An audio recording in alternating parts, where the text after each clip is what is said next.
fana b'a la m'a ɲini jamanadenw fɛ u bɛ se k'a lajɛ ɲɛmɔgɔ yɛrɛ kɛrɛnkɛrɛnnenya la n'a sɔrɔla ɲagili ni a ma kɛ cogo o cogo u bɛ se ka yafa a ma barisabula jamana ko a ma nɔgɔn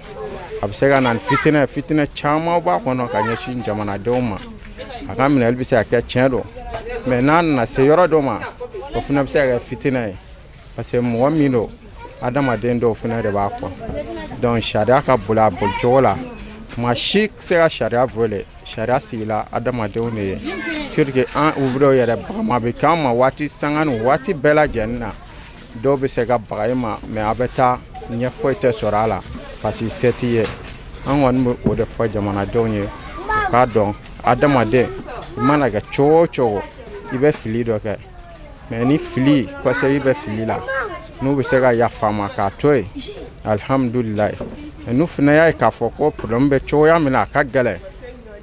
jamana ko de don u b'a jateminɛ parce que fitinɛ an ka ala deli t'o ye